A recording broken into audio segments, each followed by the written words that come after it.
Olá, boa noite, você que está nos acompanhando através do canal Porque Sou Católico.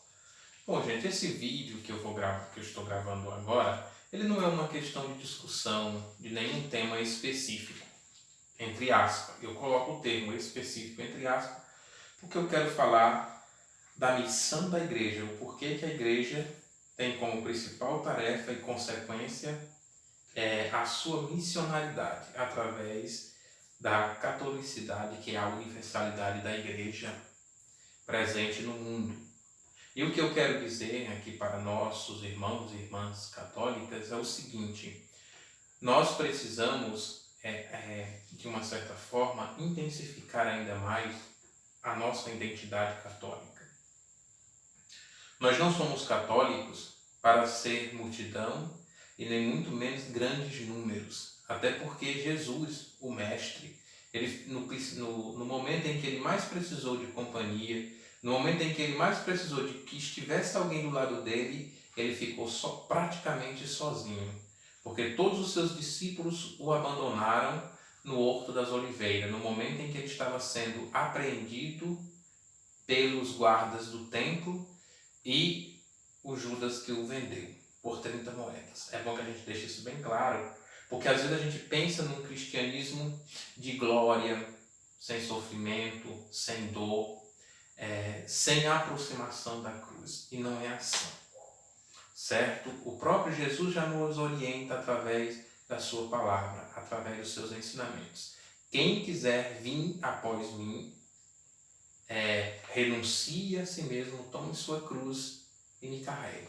E quando a gente fala de cruz, quando a gente fala de missão, quando a gente fala de igreja, a gente tem que compreender, nós temos que compreender como cristão, que a nossa autenticidade está no modelo que é Cristo.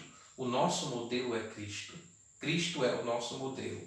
E aí eu volto a dizer aqui aquele ponto do Catecismo da Igreja Católica, que eu já até coloquei aqui em um dos nossos vídeos. Se eu não me engano, parece que no primeiro vídeo. Não existe debaixo do céu outro nome dado à humanidade pela qual devamos ser salvos. Isso está escrito em Apóstolo, capítulo 4, versículo 12. Exceto o nome de Jesus. Só que essa missão que tem de proclamar o nome de Jesus, de anunciar o nome de Jesus para o mundo, ele deu à sua igreja, ele deu para os seus discípulos. Se nós somos discípulos de Cristo, então nós temos que anunciar o Evangelho através de quê? Do nosso testemunho, das nossas práticas de cristão. E aonde é que está o modelo para ser um bom cristão? Está em Cristo. Então, a missão da igreja, como o próprio Catecismo da Igreja Católica fala, e você pergunta assim, mas por que você sempre frisa o Catecismo da Igreja Católica e não a Bíblia? Pronto. Eu estou falando aqui de questões religiosas institucionais. Porque o mandamento de Cristo que está no Evangelho, ele é um mandamento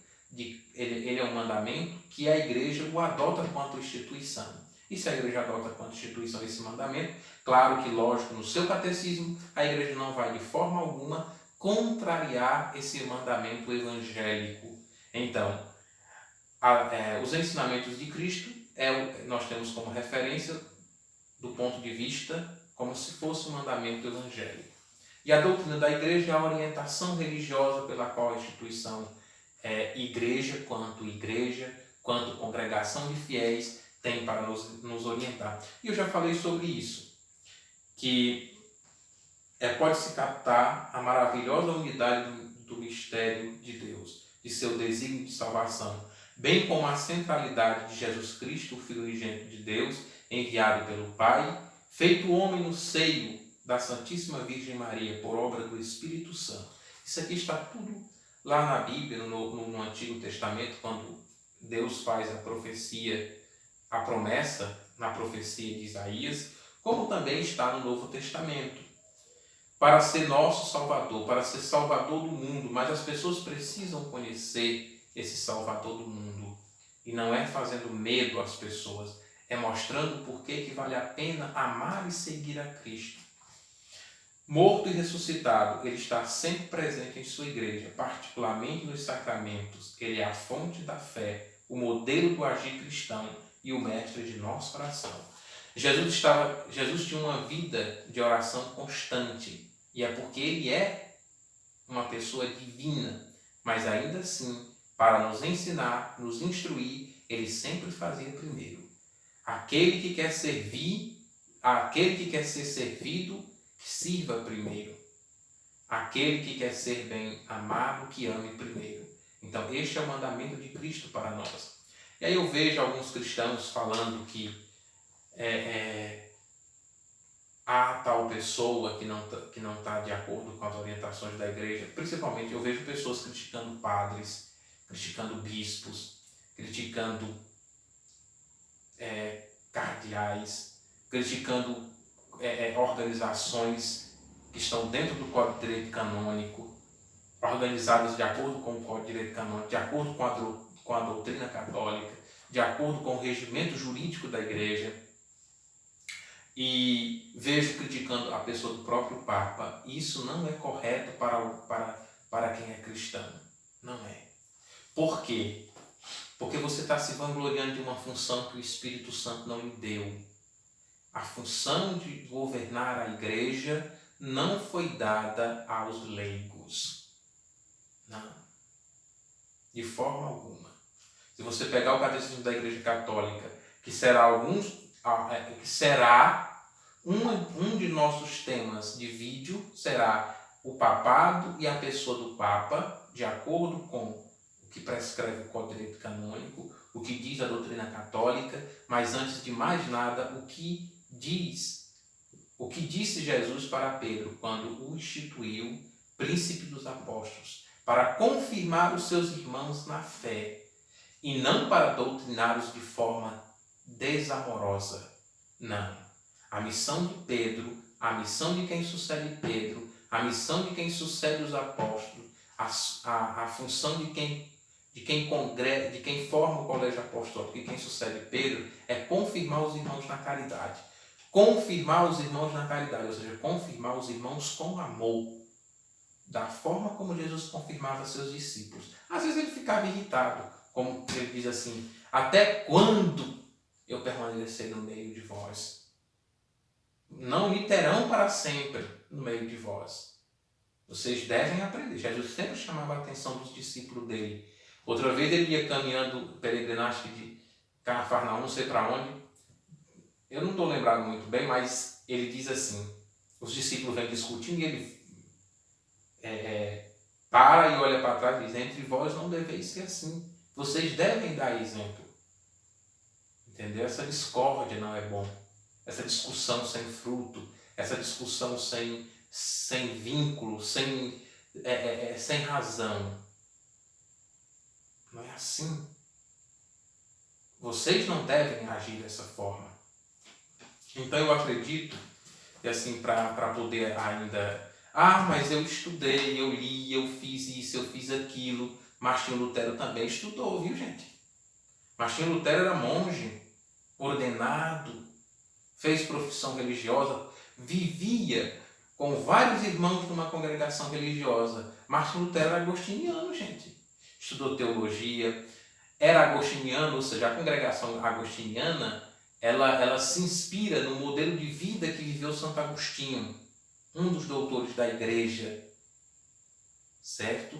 Então, Martinho Lutero era um monge agostiniano.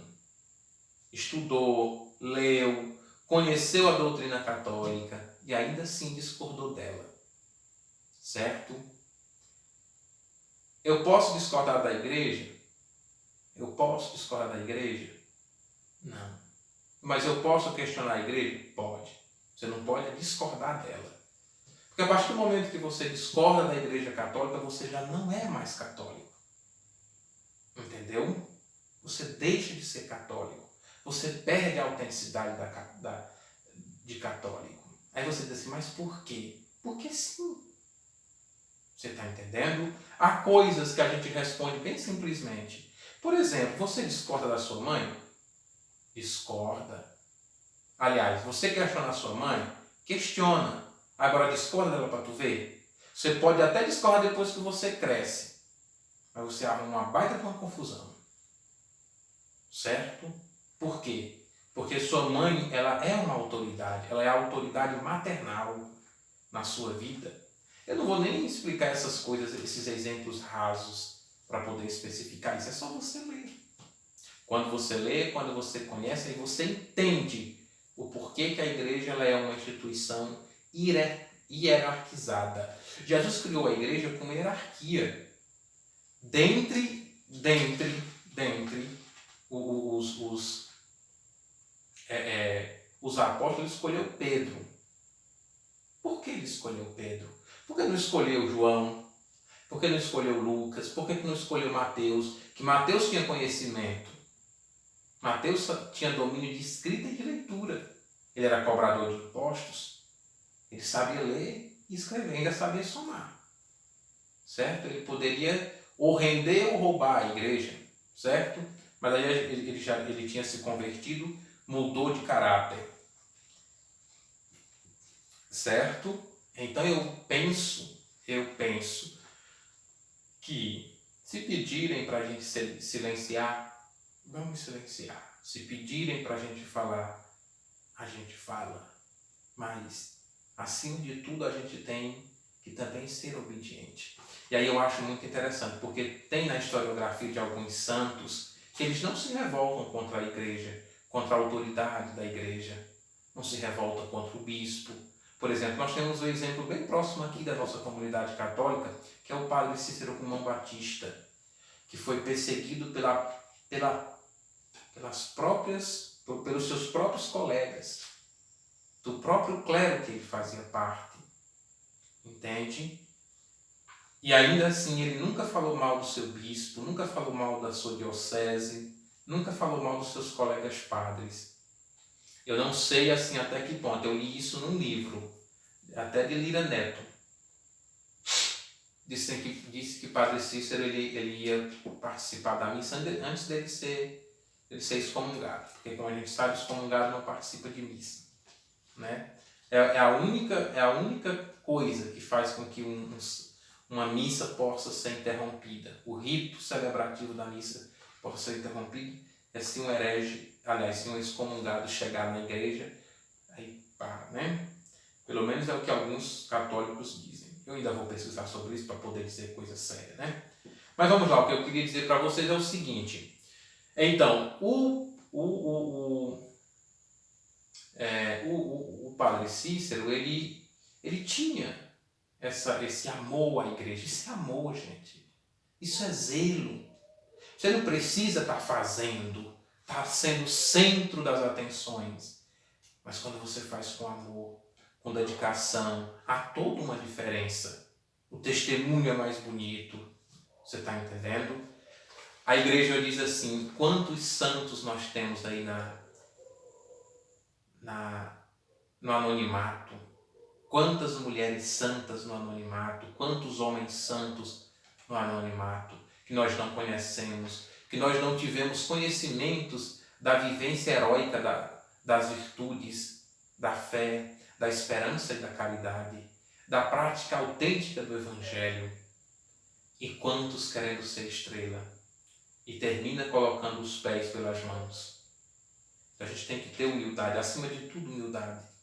Porque foi isso que Cristo nos fez, nos ensinou. Esvaziou-se totalmente. Esvaziou-se totalmente a ponto de morrer na cruz. A ponto de ser condenado como o pior dos criminosos. Com a pior morte que tinha no tempo em que viveu. Isso é muito, muito, muito forte. Eu acho muito forte. Só lembrando também assim, eu assisti um filme esses dias na Netflix, que é A Ressurreição. Até sugiro para vocês assistirem. É muito bom. Que conta aquela última passagem dos evangelhos, que diz assim, que os sumos sacerdotes deram dinheiro para os guardas que guardavam a porta do túmulo de Jesus para dizerem que os discípulos foram à noite e roubaram o corpo de Jesus do túmulo e esconderam. E que a narrativa da ressurreição de Jesus era, na verdade, uma farsa. Para você ver, sempre teve quem quis silenciar a boa nova do Evangelho. Eles pensaram assim, vamos matar Jesus, que matando Jesus a gente acaba com este furdunço. Daqui a pouco ninguém vai nem falar nele. Vai ser só mais um arruaceiro, só mais um revoltado e ainda por cima fracassado. E aí eu coloquei hoje no meu stories do Instagram a seguinte frase em latim, ex homo, que foi a frase que Pilatos disse quando apresentou Jesus à multidão. Jesus já flagelado, chicoteado, pisado, cuspido pelos romanos, porque Jesus foi muito castigado. Inclusive nós rezamos isso no texto, nos mistérios dolorosos. A nossa vida é como o texto, gente. A nossa vida tem os mistérios gloriosos, os mistérios gozosos, os mistérios dolorosos, mas ainda assim sempre estaremos com Cristo.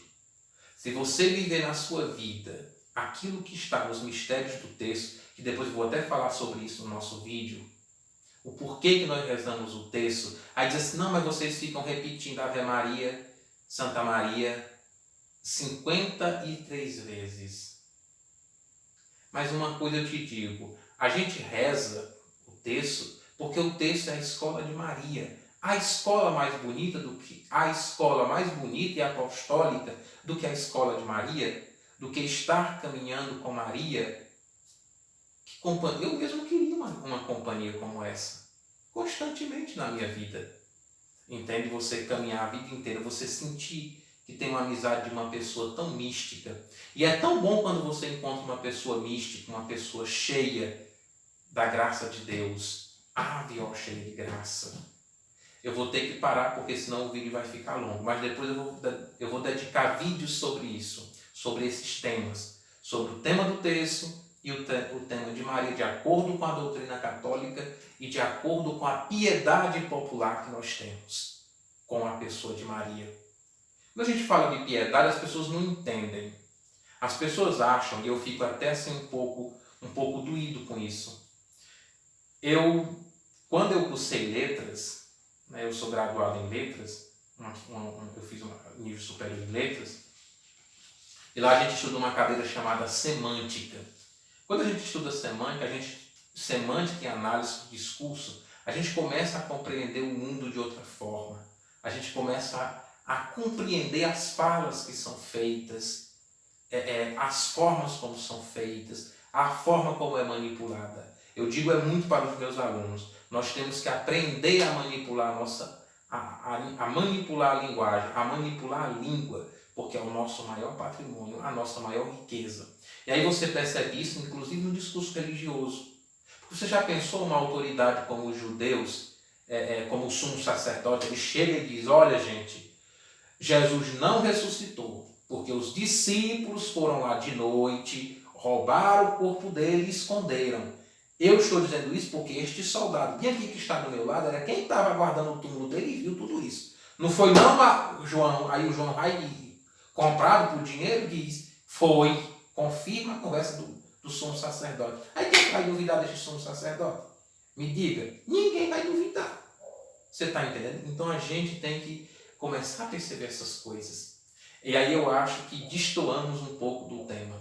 Então, fica aqui a minha fala, não é uma fala formativa, é uma fala reflexiva. Então, aberta a qualquer crítica, aberta a qualquer argumentação. Embora respeitando sempre o direito à resposta, o direito democrático. Certo? Então, curta, compartilha e se inscreva no canal. Uma boa noite a você.